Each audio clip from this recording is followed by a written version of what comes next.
What is an exemption? An exemption is when the Commission has the authority to tell someone who applies for an exemption that they do not have to meet the requirements of the Securities Act. You can go around the law? You can go around the law.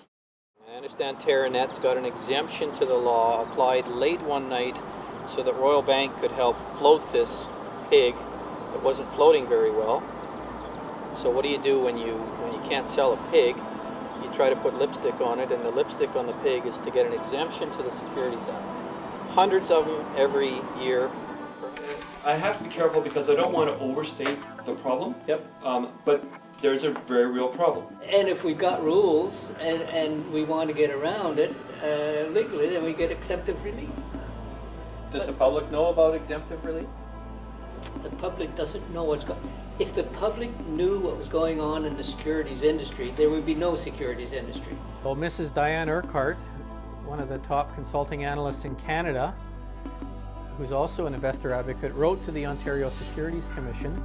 I think she wrote to them regarding a late night exemption that was applied for by the Royal Bank and CIBC so that one of the income trusts could dump some of their income trusts into their own Royal Bank and CIBC mutual funds, which is typically illegal, to use your mutual funds to prop up one of your poorly selling investment products.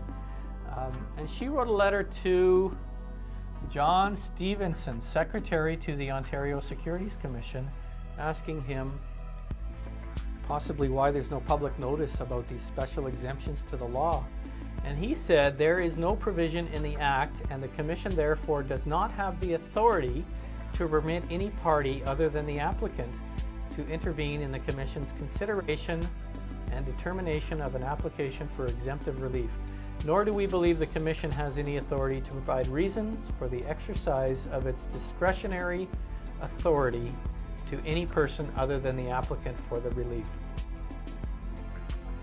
Anytime you talk about exemptive relief, it's for the industry, it's not for the public. Why do you create securities laws or rules if you're prepared to give exemptions to each and every one of them? It doesn't make sense to me. It's when it suits them. And the brochure from the MLA's office says the reason for the legislature in the government of Saskatchewan is so that the government agencies are accountable and answerable to the legislature. That's what they're there for. So I go to the member of the legislature who also happens to be the Justice Minister, who's in charge of the Saskatchewan Financial Securities Commission. And I say to him, Frank, they won't answer the question. So the law's there for a reason. And so I would say it is It's a fair appropriate. question. It's appropriate for the public to ask why is a valid law that's been placed there for good purposes exempted. What public interest is an exemption to the law serving when an investment firm goes to the Securities Commission and asks for an exemption to the law? And it could be something as simple as, the dog ate my financial statements, can I be a week late on filing my quarterly report? Yeah. And something as serious as, we'd like to not have to follow a commission rebating law, if you don't mind, because we have these proprietary products and we'd like to provide them beneficially to our clients. It'd be like you having to drive to Quebec City in 4.5 hours. And I could go get relief around the speeding laws. Get Say, relief can from I the go speed 180 limit, miles? So you go 180. How does this help the public? Not a bit, But because you're putting the public at risk because of your high-speed driving. In a society where there are speed limits but no traffic cops, do people follow the speed limit? How many of them have come to the Securities Commission and said, this is what was done to me, this is what I've lost? The exemption was done in secret. Yeah, we're on one side looking at it. He's on the bureaucratic side saying, my pension, my God, my pension. Why does this guy have to come talk to me now? Away. I hate to be the attacker in this, but you're people- kind of defending a secret under the table deal. No, I'm Which is asking, kind I'm, of I'm asking a question. Yeah, I'm okay. asking if, I mean, none. nobody's complained. No. We're not aware of anybody that feels that they have lost any of their money, any of their investments. I don't think they're even aware of it, Frank. You know, because the Securities Commission is there to actually not deal with your concerns about the procedure, but to protect people who have actual investments. and I'm wondering what people with actual investments have suffered harm Okay. that need protection or need recompense. So how about all the people that are a member of that firm that got a secret exemption to manipulate their investments? And so if those products cost more, which Right. they usually do, if that product costs 3.5% and that client switched out of a product that costs 2.5% in order to move into a product that costs 3.5%, the harm is, all else being equal, that client is 1% worse off because that client paid 1% more in fees to the advisor and or his or her firm. All else being equal. But let's just say, to be fair, what if the product performed the same before fees?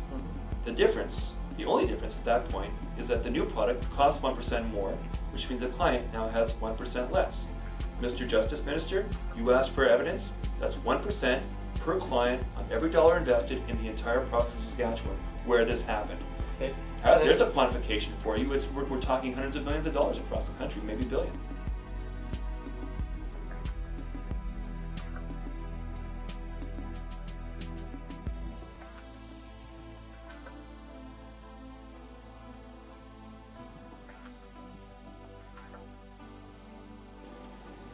This is important stuff.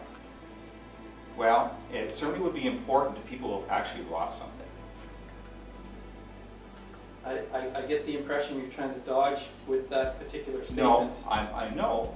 And I would like to know if anybody, I would be very interested, and I would be very concerned if investors had lost something.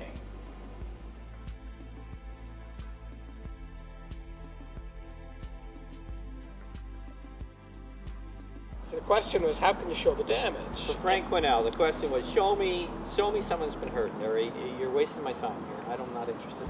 Well, the OSC and InvestorEd.ca and Barclays iUnits all have these MER, Management Expense Ratio, calculators on the web. Okay. And you can just take the numbers.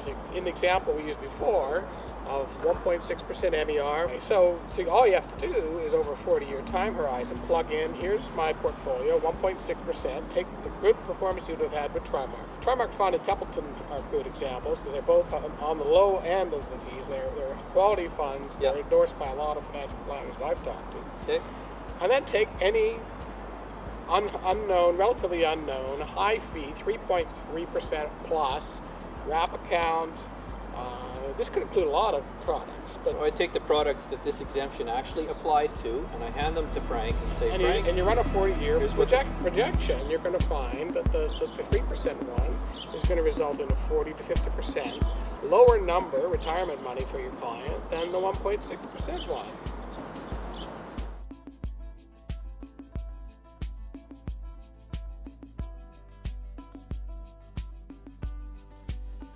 So if you have to pay people more to sell crap, and that payment is embedded in the cost of the product, part of the reason why these products are crappier is because they cost more.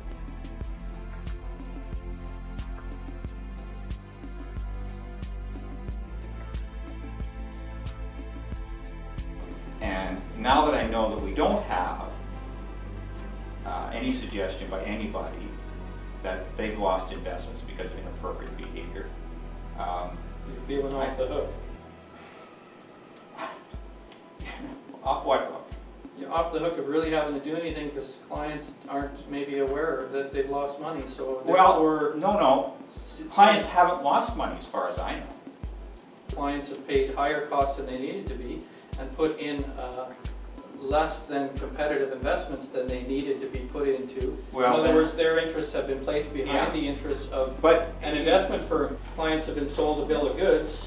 and I think there has to be some evidence of that before we can respond to it. And the Saskatchewan Financial Securities Commission, as the securities regulator in this province, should be able to find that evidence, should they not? They have the power to request documents and look at files. And if the Saskatchewan Financial Securities or Services Commission believes that there is no such evidence, believes that there is no such Well, evidence. well, if they do, So people come to them with allegations and documentation of a secret deal and they still go, well, you know, sorry, talk to my lawyer. put your documentation in your documentary, Okay. and what judgment they want to make. I just understand how you could Sorry, is claim that to what- be representing the consumer and giving him the best advice, Right. and you've swapped out a great product into what appears to be a less established product. And that was your premise for your article, and something came down on your head that wasn't. That was basically all I ever said. I didn't write too much after that. If you were an enforcement authority in any way, any shape, in any form, you would be looking into this kind of stuff. Instead of making everyday citizens go and do your investigation. It's my position that the for you. allegations that you refer to have been investigated. Okay, I have a letter from David Wild that said they did not look into it and they sent it to the Ontario Commission Well, instead. Show me the letter. I didn't bring it with me, I hope Okay. you understand. And I have a letter from the Ontario Commission that says they didn't look into it Show me either, that letter too. and they sent it back to Saskatchewan. Show me that letter too. Would you Show me truly, that letter too. would you truly care, or would you give me the same answer that until you can find a client who has been abused, you're not going to look into it? Show me the letters.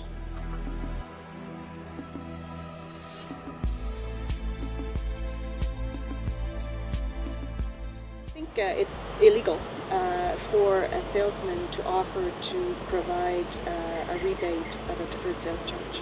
I understand it's illegal too. And the reason it's illegal is because they don't want to create an opportunity for churning. And churning is when someone does something to have someone change a product that wouldn't otherwise be necessary to change. So if you can reduce deferred sales charge by permitting a rebate, then you're causing someone to churn when who would otherwise not have an interest to do so. Okay. And so the law's there for a reason.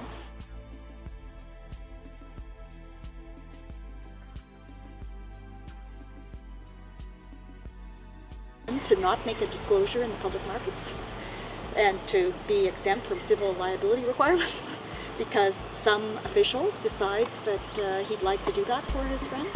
And secondly, we can't have these exemptions occurring without any kind of public process. There shouldn't be an exemption. If we've decided it's important enough to be in the law is the law. Why do we have to give exemptions to certain parties?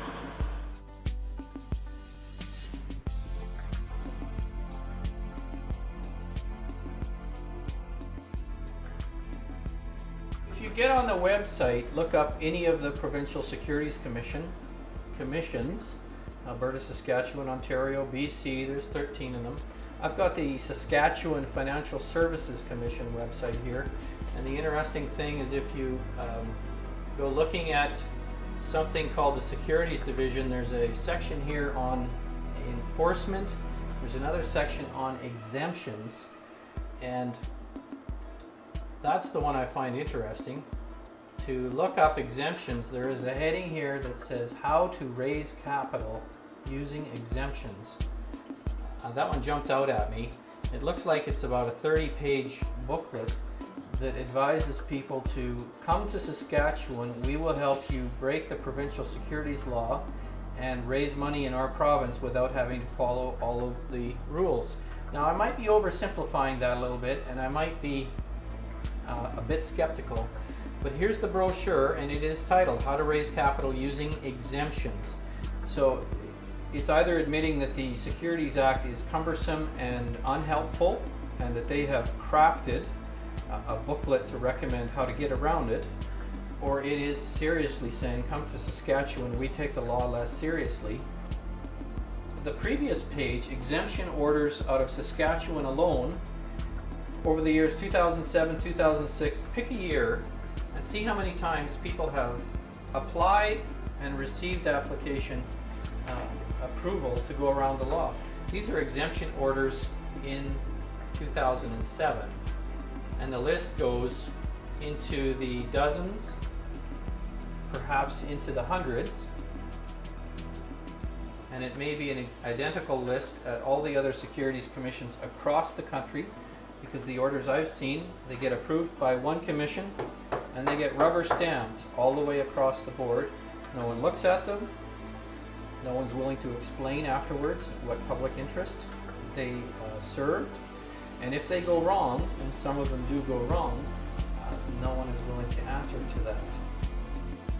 In the recent subprime mortgage crisis, where junk credit from the US and elsewhere was being packaged up and sold as good investments, every securities commission in Canada allowed investment firms to violate our laws to sell this toxic product to the public. Imagine if a government food inspection agency allowed tainted products to enter our food chain, or if our health agencies were to knowingly allow infectious diseases into our healthcare system to earn more profits. What kind of public agency would do such a thing? As a result, our Treasury branches put nearly half their entire customer deposits into these toxic investments and had to be bailed out by you, the taxpayer. My own city of Lethbridge was sold $32 million worth of junk paper, and taxpayers will foot the bill here as well. The University of Calgary put about $18 million in this, and will be another cost to the taxpayer. Finally, everyone in Canada has had to bail out these products, even though our securities commissions knew they did not meet our laws even before they were sold here in Canada. $32 billion oops, enough money to run the entire province of Alberta for a year, an amount almost as high as the cost of each and every other crime in the entire country, helped by your provincial Public Securities Commission. That's a pretty large oops to make, and to not answer questions on it. No one will now answer any questions on these granting of exemptions. But the money going to the agencies tells of one possible reason why they would sell out the public interest. I look at this and see negligence. I see breach of trust and breach of duty to protect the public. I imagine the people doing it just see money. I just wish we had a police force in Canada that was concerned with financial crime. From what I have seen, you can almost get away with murder in Canada if you do it in the name of finance.